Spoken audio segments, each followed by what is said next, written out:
recording. All right, now, so I think what I'm gonna do is I'll use the Word software. So I'm gonna be using the Word software, and if there's any major differences, I'll allow my brothers and sisters that have different translations just to point to anything, but I'm pretty much gonna be using the Targum on Kalos here on my Word software. So let's see here. I'm going to go to Genesis chapter 37. So we're doing a Torah study tonight of Genesis 37. This is Jacob's dream. Here we go. I'll start us off here. It says, "And Yaakov dwelt in the habitation of his father." Let me try to make this a little bit more zoomed in here. There we go. All right. "And Yaakov dwelt in the habitation of his father in the land of Canaan.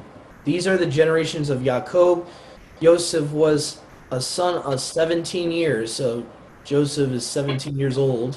He kept the flock with his brothers." I find that interesting. He's a shepherd like, Yahusha. It's kind of interesting. "And he had been brought up with the sons of Bilhah and with the sons of Zilpah." That's something I don't remember seeing in the Masoretic. It's interesting. "The wives of his father." Unless I'm wrong, I don't remember seeing that in the regular versions. Okay, no, I am wrong. All right, it is there. I thought that was something. What version are you reading? From the Targum on Kalos on my Word software. Okay, because it's very similar to the New King James. I'm following the New King James. Go ahead. That's interesting. The wives of his father and Yosef brought their evil report to his father, but Yashrael loved Yosef more than all his sons because he had in him a wise son, and he made him a variegated, basically many-colored robe. If you have like the NLT, it will explain that a little bit better. It just means a robe of many colors. "And his brothers saw at that their father loved him better than all his children, and they hated him and were not willing to speak with him peaceably. And Joseph dreamed a dream and showed it to his brothers, and they hated him the more. And he said to them, 'Hear now this dream which I dreamed. Behold, we were binding sheaves in the midst of the field, and lo, my sheaf arose and became upright. And behold, your sheaf stood around and worshipped my sheaf.'" Interesting. "And his brothers, all right, said to him, 'Is it your fancy that are reigning to reign over us?'" Basically, is it right for you wanting to reign over us, wanting to be our master? "Or a sultan do you think to govern us?" And they added yet to hate him for his dreams and for his words. And he dreamed yet another dream and described to his brothers, saying, "Behold, I have dreamed a dream again, and lo, the sun and the moon and 11 stars worshipped me." Interesting. Kind of similar to Revelations 12 there. Kind of interesting. "And he described it to his father and to his brothers. And his father rebuked him, said to him, 'What dream is that you have dreamed? Am I and your mother and your brothers to come and worship you on the earth?' And his brothers envied him, but his father kept the word." I'm definitely seeing a huge connection to Yahusha here with Joseph. The angels worship Yahusha. They say, "Your throne is forever, O Elohim." Paul says that they said that to the Son. So it's kind of interesting. I see a little parallel, in my opinion, with Joseph and Yahusha. "And his brothers went to the tent, the flock of their father in Shechem, and Yasharal said to Joseph, 'Do not your brothers tend the flock in Shechem? Come, I will send you to them.' And he said, 'Behold me.' And he said to him, 'Go now and see the welfare of your brothers and the welfare of the flock, and return me word.' And he sent him from the vale of Hebron and came to Shechem.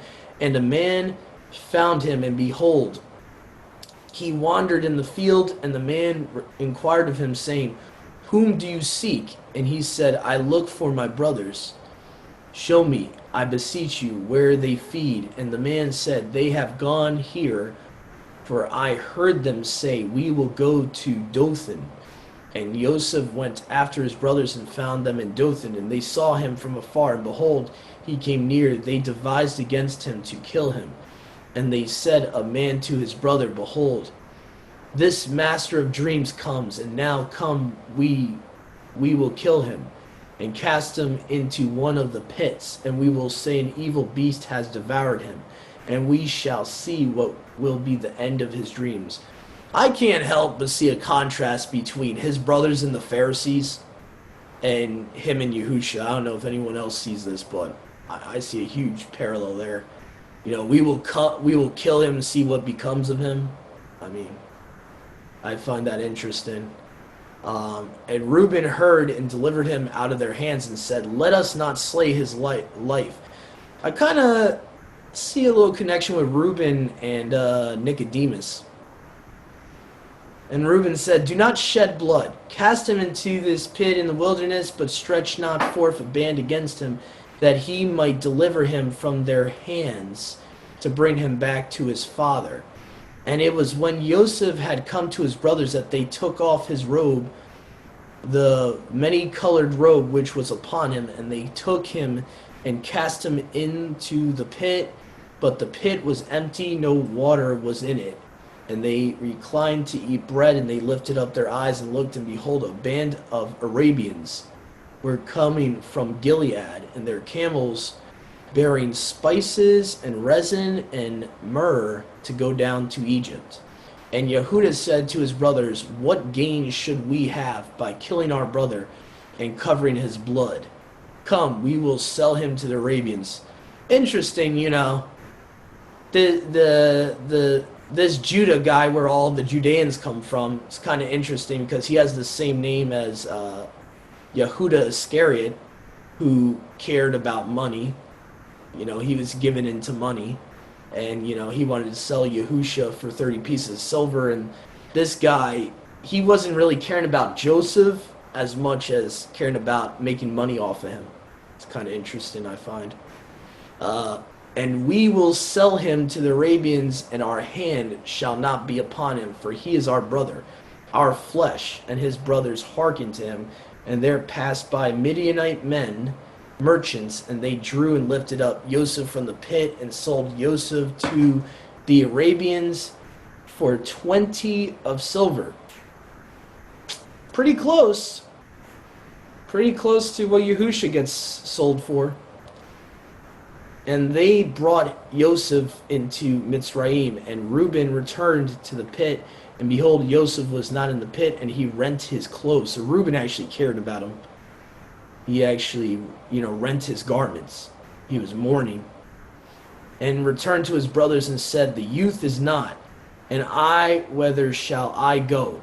But they took Joseph's robe and killed a kid of the goats, and dabbled the robe in the blood. And they sent the many-colored robe, and they brought to their father and said, this have we found. Know now whether it is the robe of your son or not. And he knew it and said, it is my son's robe. An evil beast has devoured him. Slain is Joseph. And Jacob rent his clothes and wrapped sackcloth upon his loins, and mourned for his son many days.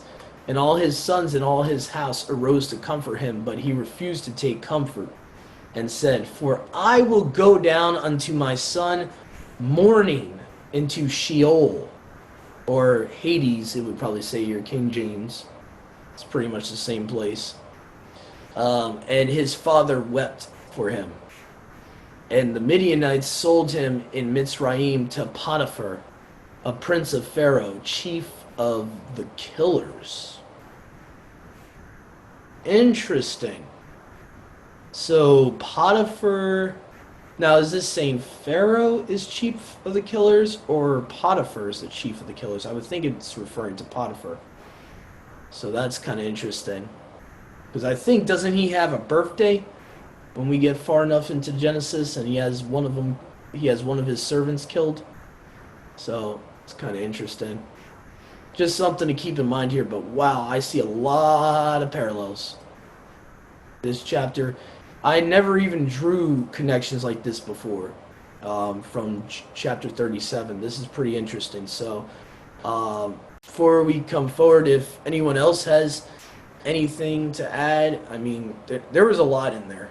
I saw, I honestly forgot about all this stuff about Judah and stuff like that, and the person Judah is kind of similar to Judas Iscariot in that aspect, um, and how Yosef is a type of Yahusha. I forgot about that. So let me know if you guys want to share anything. Hey Doug, it's too bad they didn't have DNA back then, because he would have been able to tell that that was not a human blood and it was animal. Yeah, it's a shame, and it's really messed up. They lied to their father. I mean, you're breaking one of the commandments there.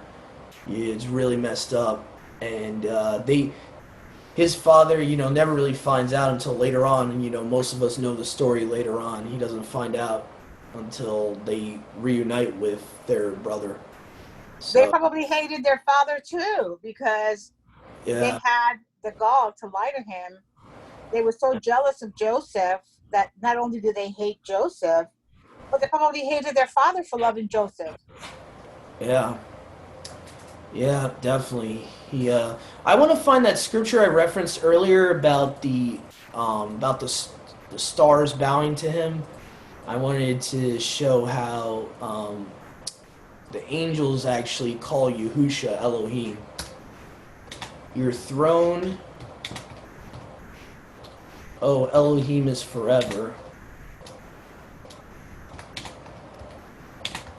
And Paul is actually quoting from this verse from Psalms in Hebrews chapter 1 verse 8. So I just want to go there real quick and show the connection here. Why I mentioned this, because you have stars bowing down to Yosef in that vision. Well, you know what I do? Like you were, I just got on, but it's funny because Jessica and I were studying this. Funny. And you're on 46, 47, and 48. Is that what you're reading? Genesis 37. Genesis 37 we just read. Joseph's dream. So Oh, yeah. okay. Yeah, the vision that 11 stars, quote unquote, would worship him. And Hebrews 1:8 says, "But to the Son, he says, Your throne, O Elohim, is forever and ever.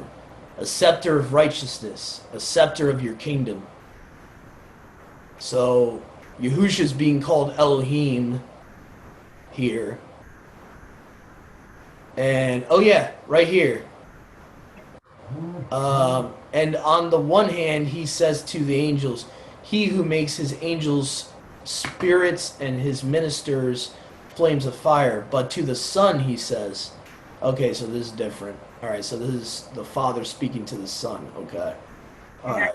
I'll need to bring. Yeah. So that I was just trying to show the connection there with the angels bowing to him, and yeah, so that's pretty much what I was showing there. Um, but anyway, we could go to chapter 38 now. I think that's pretty much most of this stuff is self-explanatory. You see that, and he was sold actually to the Midianites first, and then the Midianites sold him to Egypt. So his brothers technically didn't directly sell him to Egypt, like we've been taught. They're actually sold to the Midianites, and then the Midianites sold him into Mitzrayim, according to verse 36 here. So, uncovering a little, debunking a little tradition there. So, mourning into Sheol. Oh yeah, I wanted to touch on this too.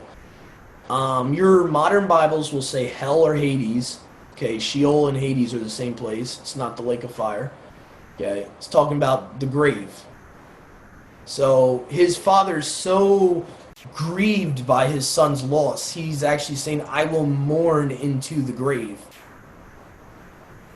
And so that's what he's actually saying. He'll like mourn his son into his own death, physical death. So that's what he's talking about there. Um, and What so happens too is that what Jacob did, even though he had other wives and elder sons, Jacob loved his two from Rachel, but that caused a lot of heartache between the brothers because it wasn't Reuben, all the other brothers' fault that their father, did this dirty deed and had Leah have these boys, and these boys just wanted the love of their father. So it shows, even though, and everything's planned for a reason, but even though we should never favor our sons because, it's just not cool. You know what I mean? It creates. Yeah. Yeah. I kind of see, though, that the father does favor his children, like certain children over another. Like, I don't think it's wrong to do that. I think they just had evil hearts, in my opinion. His brothers just, at that point in time, they were jealous of him and envious of him and coveting, in a way. They were coveting after their father's affection that they were not getting. And because Yahuwah does love his children more than he loves the world. So he in a way, he does have favoritism. I mean, I don't Hey, see, Doug, yeah. something just came to me. You remember how Leah was rejected and Rachel was loved? Mhm. So, was any of the sons of Leah the ones that wanted to have him killed? Because I was just thinking about that spirit of rejection Yeah, that she had while she was pregnant with her 4 boys. yeah.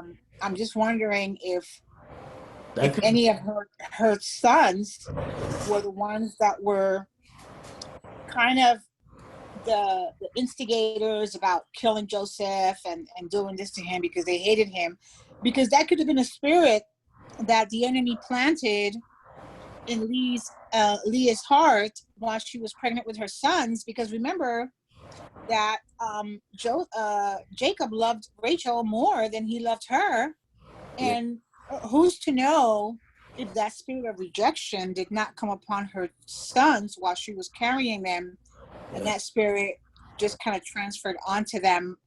And I'm just yeah, speaking out loud, just thinking about, were yeah, any of Leah's kids the ones that were doing this to Joseph?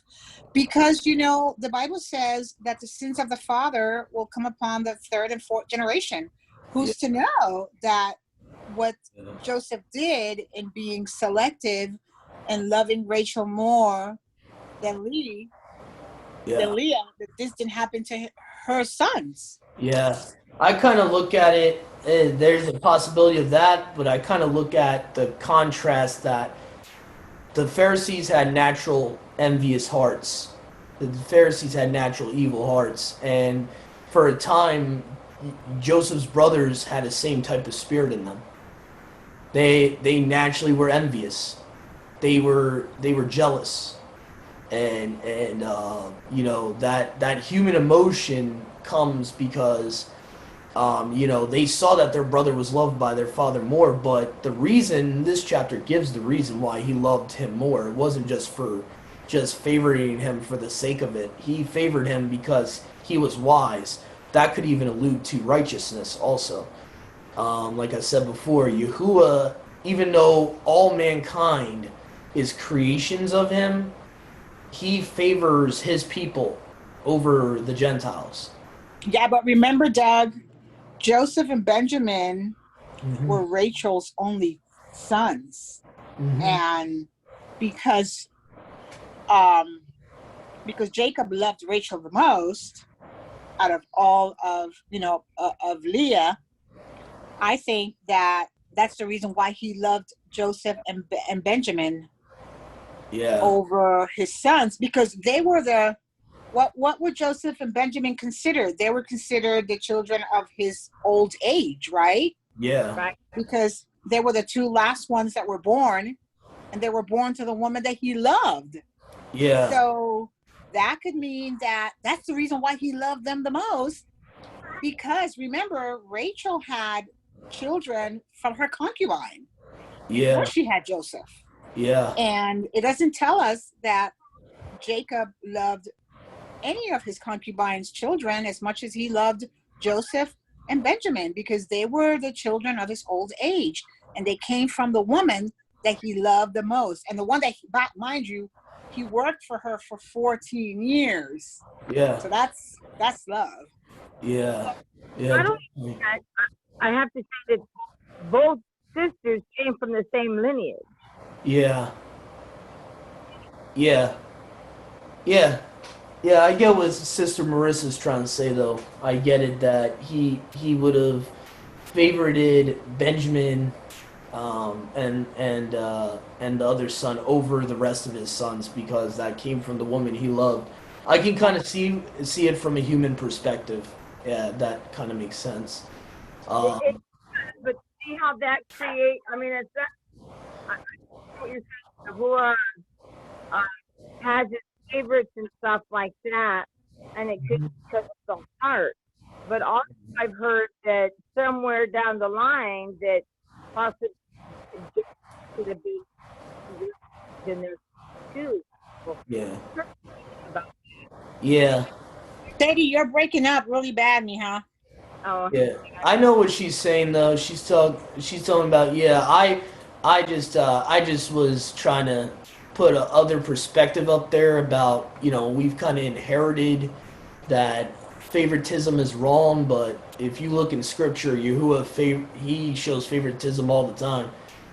He shows favor all the time to his children above the Gentiles. So I just want to put that perspective out there. That's all. I'm just trying to put that perspective out there that we got to kind of unlearn a lot of stuff we've learned from society. Um, That's true, but yeah. remember, Doug, that the scriptures say that he reigns on the just and the unjust. Yeah. As far as Right? Baraka's, yeah.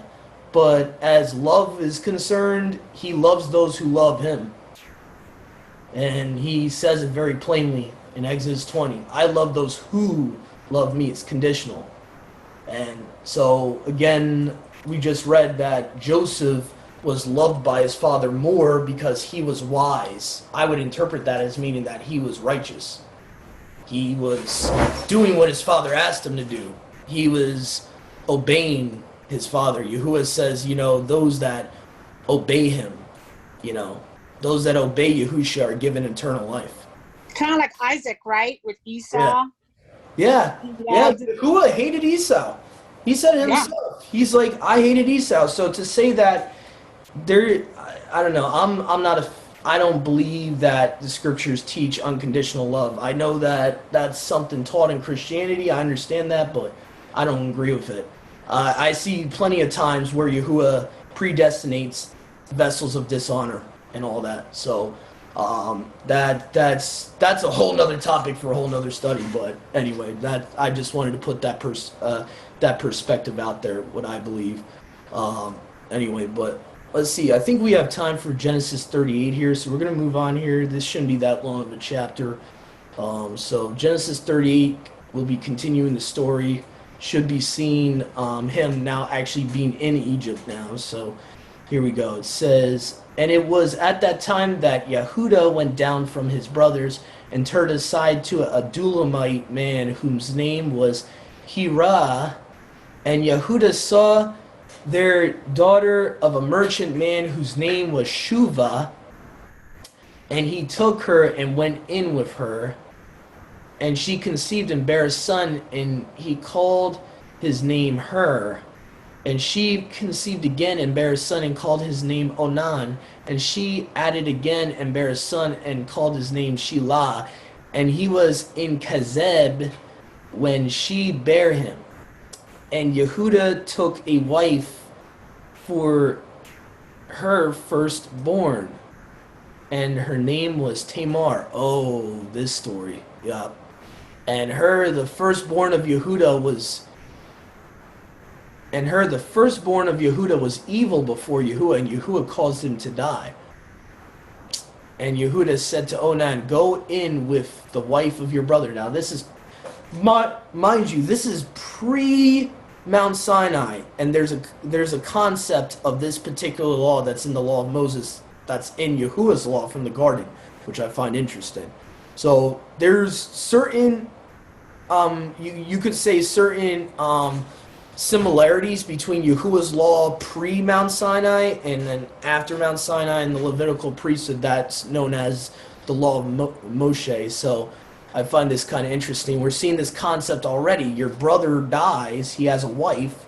You are to take your brother's wife so that his seed, his seed will continue. And Yehuda said to Onan, go in with the wife of your brother and associate with her and raise up seed to your brother. And Onan knew that after his name the seed would not be called. Here we go with the jealousy again. See what happens with the evil jealousy? It's no good. And it was that when he went in with the wife of his brother, we all know about this. All of us adults here know what he's doing. He's purposely, pulling out so that he doesn't give his brother children. He corrupted his way upon the earth that he might not raise up seed unto his brother. So he made sure he didn't, when he went into his brother's wife, he pulled out, basically. He wanted to make sure his brother wouldn't have seed because he was jealous of his brother. And he knew that the seed would be his brother's seed and not his seed. Why could that? Why? Okay, that just baffled me because we studied this last week. But, so why would he not want to fulfill what's supposed to be, and he does not let her have seed? And is it what? Why would it be accounted? Jealousy, because that would be his brother's child, not his child. But he still will have his brother's name. So I don't understand. Why did he pull out when he has his brother's name? So even if he goes into his brother's wife and she has a child for him, his brother's name is going to continue because that's his brother. Yeah, I guess he's jealous of his brother. He doesn't want to raise up seed for his brother. He wants seed. He wants children for himself. And that's the only thing I can take away from this, to look at it just what it's literally saying. It's talking about him raising up seed for his brother. He did not want to do that. And then Yahuwah saw it and caused him to die. Yahuwah sees that. That's what the guy's thought was, I'm not going to do that for my brother. And it says, Onan knew that after his name, the seed would not be called. See, oh my goodness. Just because it wouldn't be, I'm assuming this is talking about his first name. So that's what the context is there in verse 9. Onan knew that after his name the seed would not be called, and it was that when he went in with the wife of his brother, he corrupted his way upon the earth that he might not raise up seed unto his brother. And what he did was evil before Yahuwah, and he caused him also to die. And Yehuda said to Tamar, his daughter-in-law, remain a widow in your father's house until Shelah, my son, be grown up. For he said, lest he also die like his brothers. And Tamar went and dwelt in her father's house. And after many days, the daughter of Shuvah, Yehuda's wife, died. And Yehuda was comforted, and he went up to the shearers of his sheep, he and Hira the Adulamite, his friend, unto Timnah. And it was shown to Tamar, saying, behold, your father-in-law comes to Timnah to shear his sheep. And she laid aside the dress of her widowhood, and covered herself with a mantle or a large veil, and adorned herself, and sat in the dividing of Anin, which is in the way to Timnah, for she saw that Shelah had grown up, and she had not been given to him for a wife. And Yehuda saw her and thought she was an outcast. Wow, they're putting it nicely here. It probably should be harlot here. It is harlot in the New King James. Yeah, they're trying to be nice. The Targum on Kalos is trying to be nice here. Because she had covered her face. Now, what's interesting, back then in the culture, the harlots weren't obvious to pick out. Like they were, they would cover themselves. They were not as bad as today. Like a woman that goes to church today is probably not even as covered as a harlot would be back then. It's kind of weird. It's like almost vice versa now. Like I wonder if they wore like a burqa, because it says, she covered her. She had a veil. I mean, I'm just being hypothetical. yeah. Because the harlots in those days, they were covered up, and they were. I guess you couldn't see their face, right? Yeah, no, Or they would veil themselves and they wouldn't unveil themselves until, they seduced the guy pretty much, according to right. Proverbs. But Proverbs who's to know if they weren't wearing something similar to a burqa? probably that would make sense to me. Yeah. I think she was very covered. And I've seen pictures of what probably harlots would look like back then. It's almost, it's very weird. It's like they actually are more modest than today's women for the majority. It's very weird. It's even in the 30s. If you look at a prostitute from the 30s, you would be shocked. They don't even look like today's prostitutes. So it's very weird. It's very far we've fallen in this civilization. Modesty goes, even worldly modesty. Um, let's see it. So it says, and he declined her, by the way, and said, "Give me now." Hold on, let me just see. For Sheila had grown up; she had not been given him for a wife. And Yehuda saw her and thought she was an outcast because she had covered her face. And he declined to her, by the way, and said, "Give me now to go in unto you," for he did not know that she was his daughter-in-law. See, man, this guy, man, Yehuda. Oh man, how did Yehusha come from his line? And she said, "What will you give me that you may come to me?" And he said, "I will give you a kid of the goats from the flock." And she said, "If you will give me a pledge until you send." And he said, "What is the pledge that I shall give you?" And she said, "Your seal ring, or the signet ring, and your scarf that is in your hand." And he gave to her and went into her, and she conceived by him. And she arose and went and put off the veil from her and dressed herself in the dress of her widowhood. And Yehuda sent the kid of the goats by the hand of his friend the Adulamite, to receive the pledge from the hand of the woman, but he could not find her.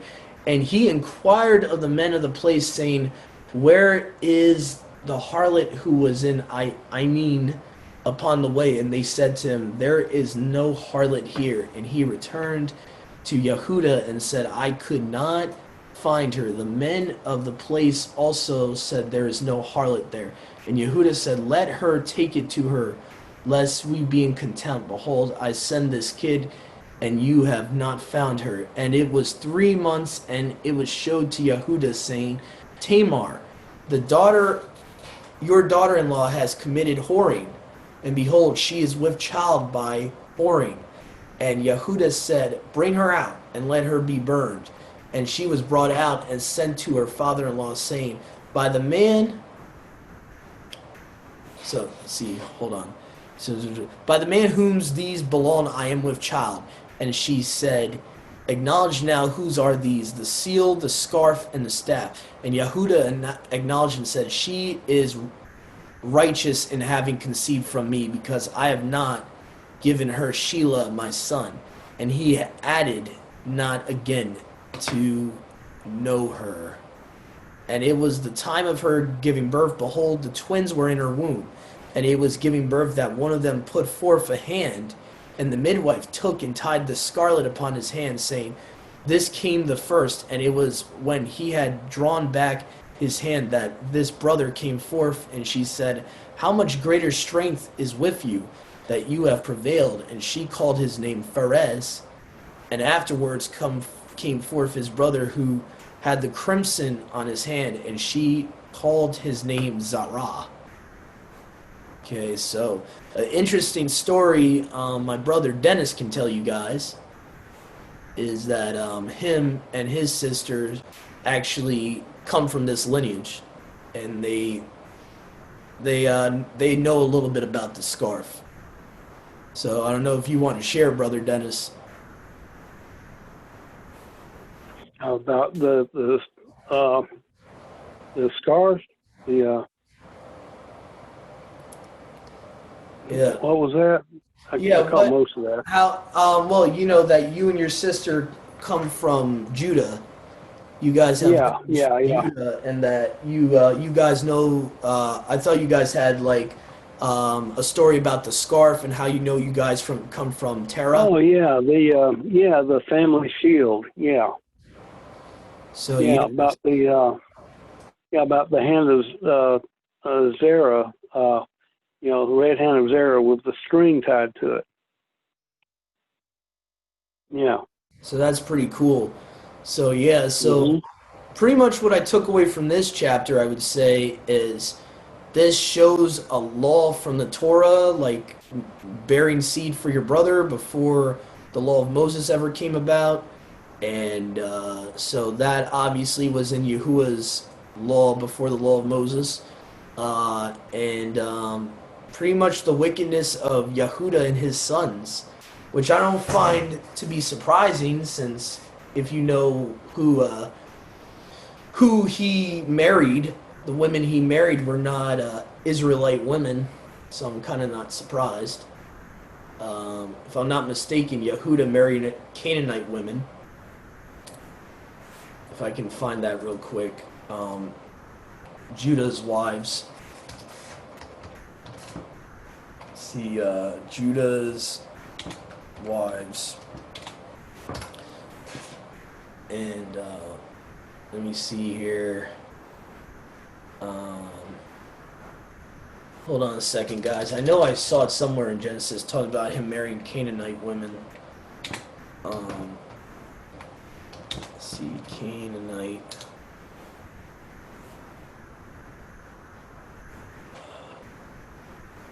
Yeah. Okay. Oh wow, I don't know how I missed that. Okay.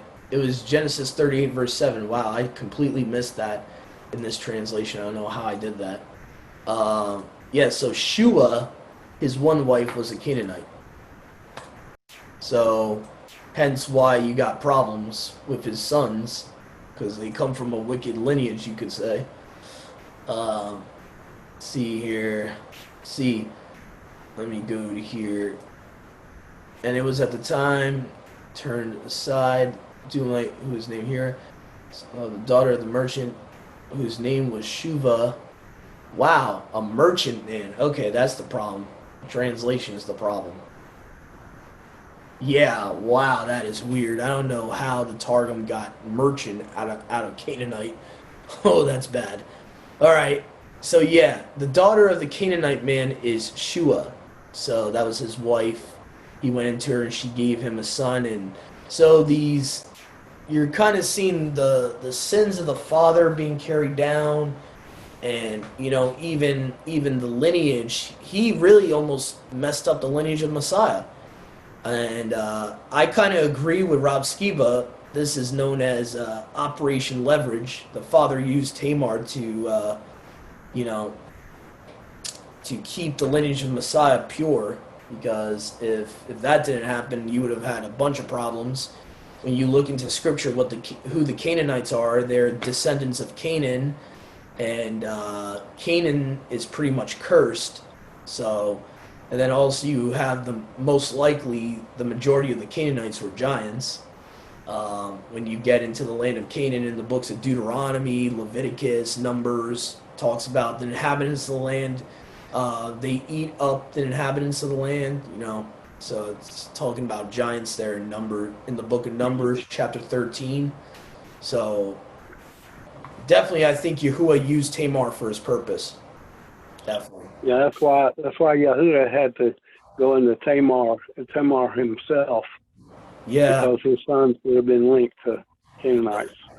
Yeah, I think in Matthew it says it has her listed. It has the whole genealogy listed, and it talks about that. It talks about Yehuda and Tamar had this one and that one. So yeah, it's basically Yahuwah used Tamar, like Brother Dennis just said, to save the lineage of Messiah, because Messiah has to come from the person Judah. If he comes from any other man's lineage, you're screwed. So because Yahuwah, his word is never broken. His prophecy is never broken. So Yahuwah knew beforehand he was going to prophesy that Yahusha would come of the tribe of Judah, that the Messiah would come of the tribe of Judah. So he had to use that person Yehuda.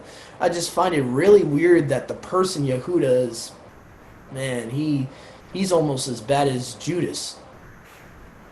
It's very weird. It's very weird. It's a very weird contrast. So anyway, so that was chapter 38. I just want to see if there's anything else we can pull out of this. Obviously, the his sons being wicked and not raising up seed for their brother. You know, the jealousy there. The fact that we have the concept of a harlot. You know, someone committing harlotry or committing whoredom is to be put to death. That's another concept from the law of Moses, before the law of Moses. It's very interesting. So, But what about the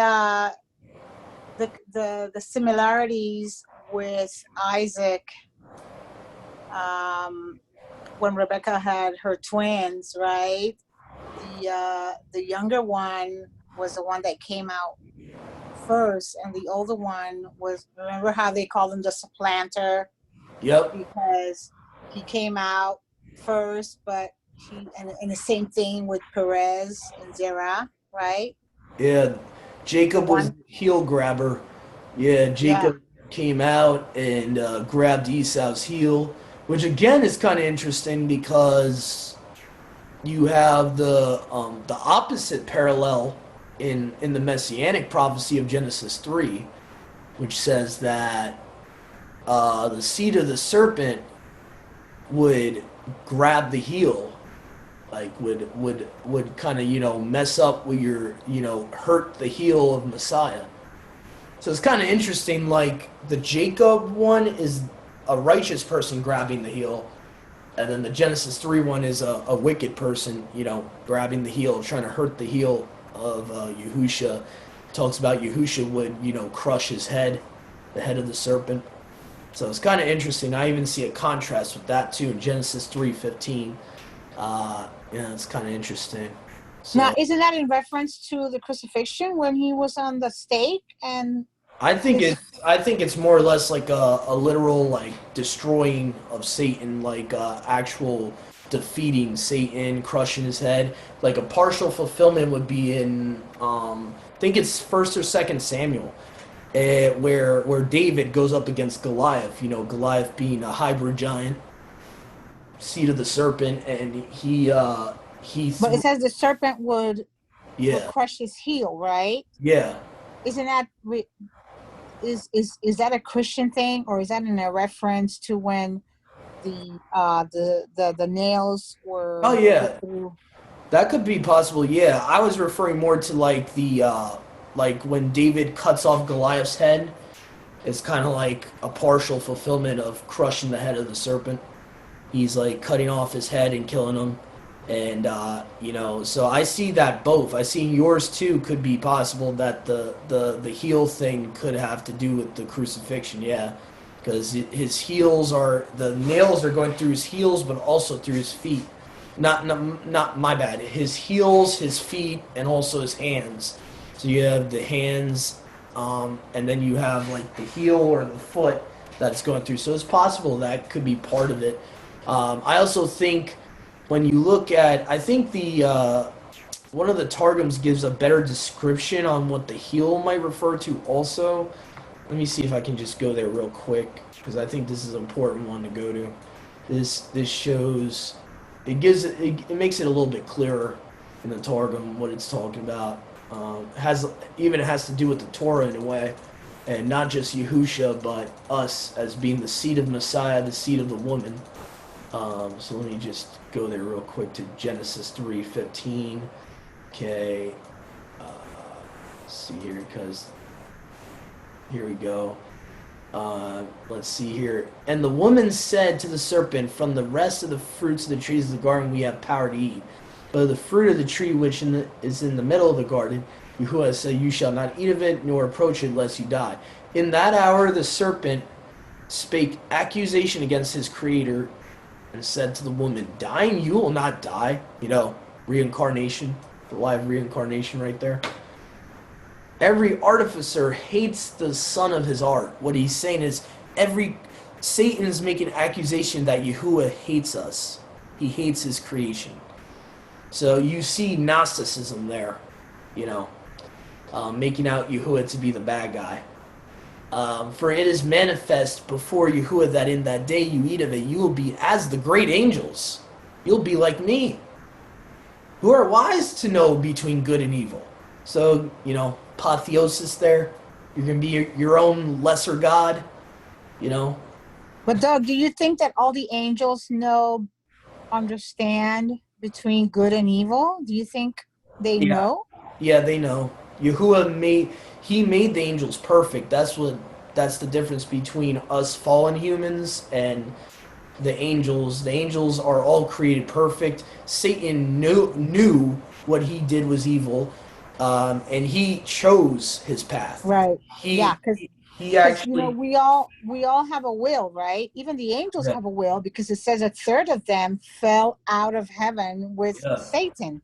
So they also had a will to choose if they were going to continue to serve Yahuwah or to follow the serpent. Because, we've been taught in Christian church that angels are like robots and that they love the Father all day long, and they don't really have a choice to choose him or the other. But that's actually not accurate, because the third of the angels that fell with Satan, they chose to follow after his deeds.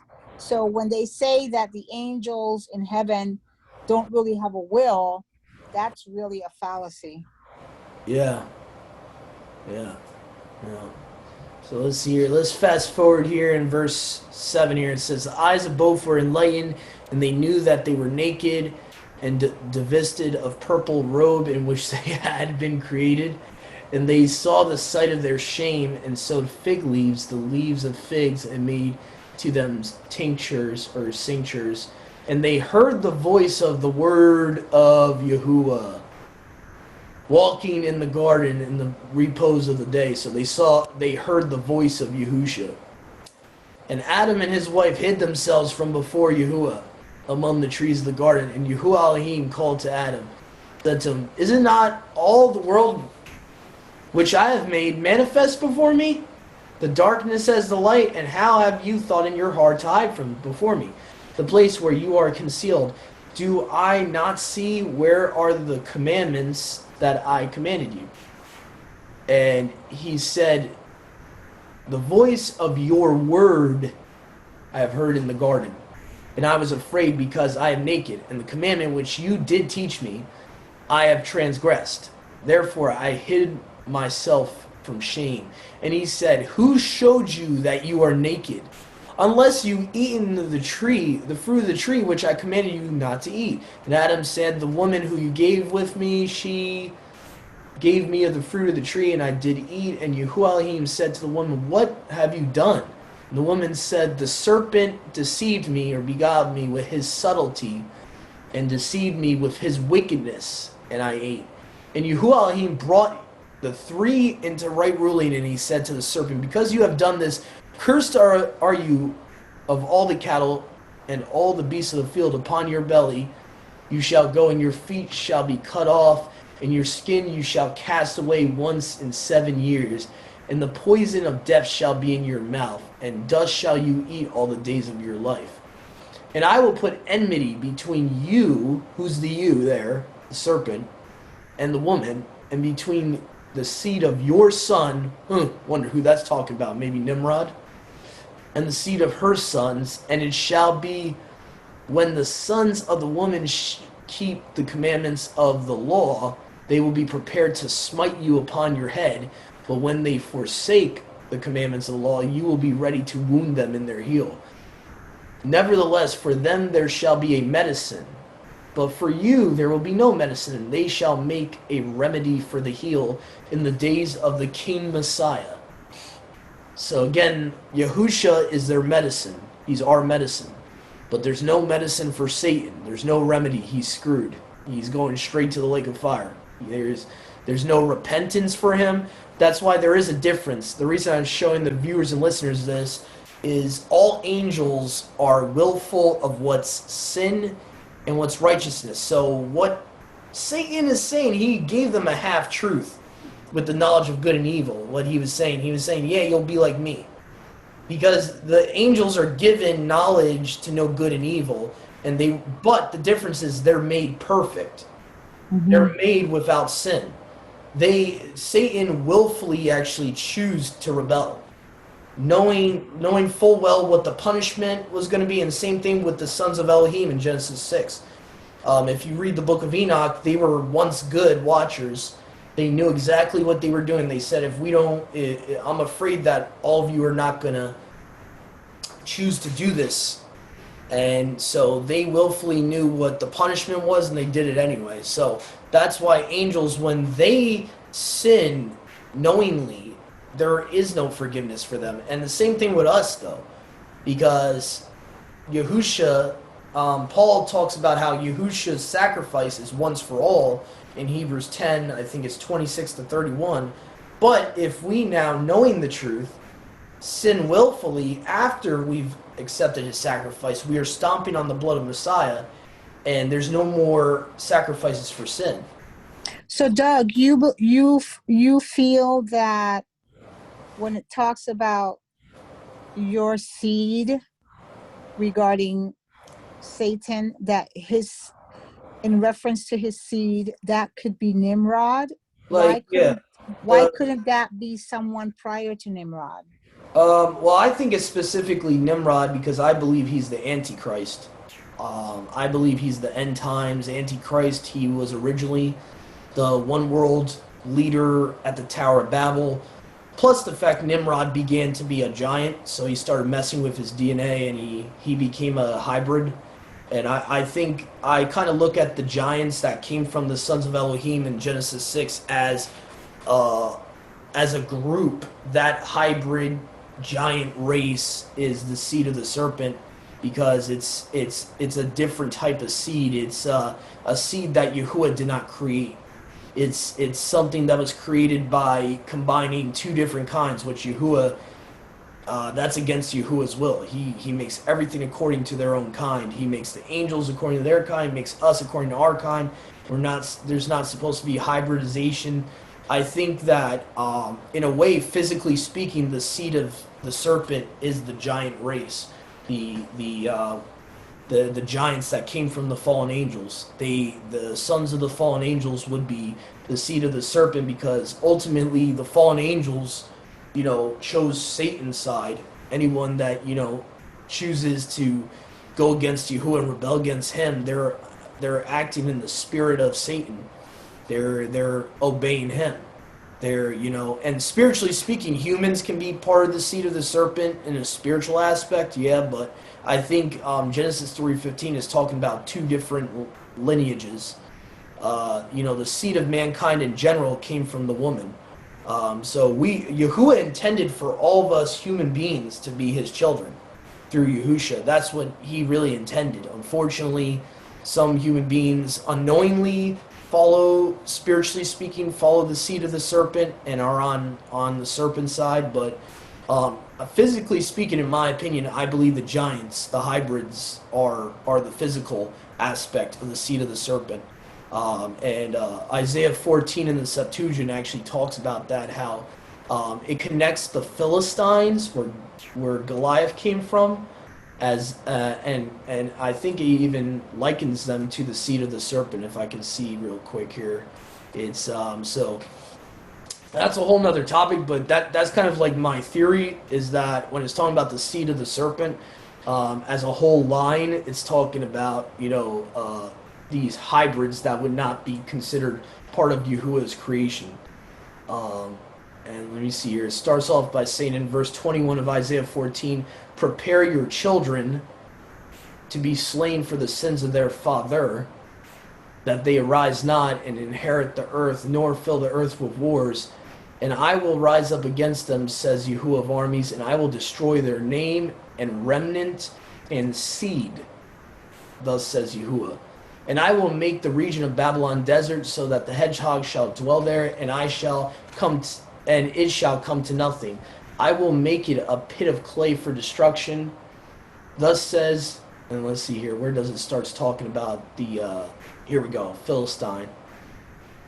All right, here we go. Verse 28, in the year in which King Ahaz died, this word came. Rejoice not all you Philistines, because the yoke of him that smote you is broken. For out of the seed of the serpent shall come forth the young ass, and their young shall come forth flying serpents. And actually, if you look in the word flying serpents here, in the Hebrew, it's actually seraph, like seraphim. So this is talking about, like the seraphim angels. Fiery serpent, seraph, seraphim. So, and it even says here, right here in Brown Driver's Briggs Dictionary, majestic beings with 6 wings, human hands, or voices, in attendance upon Elohim, very similar to the appearance of the 4 living creatures. So, yeah. So that's more of a theory I have. I can't really back it up, but that's what I believe, physically speaking, is the seed war. But anyway, so I think that will be it for tonight. All the viewers and listeners, thank you for joining us. I know we kind of went in some different rabbit trails, but I just wanted to bring up those connections. So if there's anything my brothers and sisters would like to share with you before we exit this study, I'm going to give the floor to Brother Dennis, Sister Sadie, and Sister Marissa. Okay. So just let me know, guys, if you want to say anything before we stop the recording. Just let me know. Okay. All right. Thank you for joining us, all of our brothers and sisters on Facebook Live. Thank you. Have a great rest of your new moon day. We'll probably be on tomorrow to do another study. So I really expect you got something out of this. I definitely think there was a lot in Genesis 37. There was a decent bit in chapter 38 also. So thank you for joining us. Shalom.